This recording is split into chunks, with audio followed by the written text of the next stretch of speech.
Alors, Gérard. Alors, un autre polar. Oui, alors, j'avais complètement oublié cette histoire. Cyril Carrère, avant de sombrer, qui vient de paraître en folio.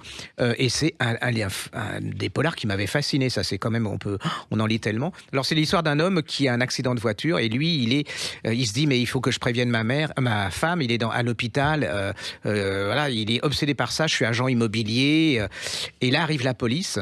Et il s'avère que c'est pas du tout ça. En fait, ce type, il a assassiné sa femme, soi-disant.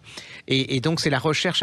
Vous devenez fou en lisant ce truc parce que vous dites, est-ce que c'est lui qui raconte des histoires ou qu'est-ce qui s'est passé? Ou est-ce qu'il est pris au piège? Oui, et en fait, il a été attaqué dans un hôpital. Il n'a jamais eu d'accident de voiture. Il a été attaqué dans la prison où il est par des autres détenus. Pourquoi l'ont-ils attaqué? Pourquoi ont-ils essayé de le tuer? C'est absolument... vous dites comment un type, un auteur peut avoir ça dans la tête, quoi.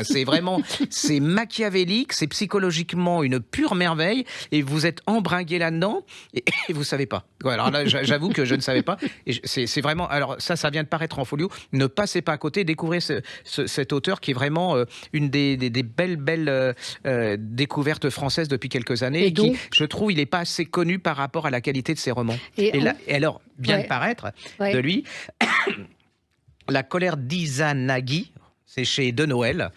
Voilà, je vous le donne pour le montrer. On est en plein centre de Tokyo. C'est un peu la tour infernale. Il y a un incendie criminel. Et là, il y a les gens qui se jettent. Et il y a, on doit trouver qui a fait ça. Il y a un inspecteur. Lui, il est un peu... Alors, c'est un surdoué. Hein, je ne sais plus comment on appelle ça. Les gens qui ont un QI de pas possible. Et puis, il y a une autre. Il est en binôme avec une franco-japonaise. Et là, c'est la recherche à travers Tokyo de qui... Izanagi, hein, c'est le type qui veut absolument massacrer les gens. Voilà, c'est le côté sombre. Et il y a une découverte de Tokyo. Il y a une découverte aussi le portrait du Tokyo citadin, mais aussi le Tokyo de la campagne japonaise. C'est j'en parle mal, mais une fois que vous êtes dedans, vous lâchez pas du tout. Les deux personnages, les deux inspecteurs sont absolument extraordinaires. Lui, il est fabuleux. Et puis, vous êtes dans Tokyo. Moi, je suis allé dans Tokyo. J'ai rien vu de Tokyo. Hein. Parce que quand il vous raconte... Lui, il y vit. Et là, vous vous dites, ça donne envie d'y retourner pour revoir Tokyo autrement. C'est un suspense, c'est psychologiquement fabuleux. Et la fin est aussi hyper réussie. Donc, ne loupez pas. Dès que vous voyez ce nom-là, vous lisez tout. Cyril Carrère, ça s'appelle La colère d'Izanagi. Oui.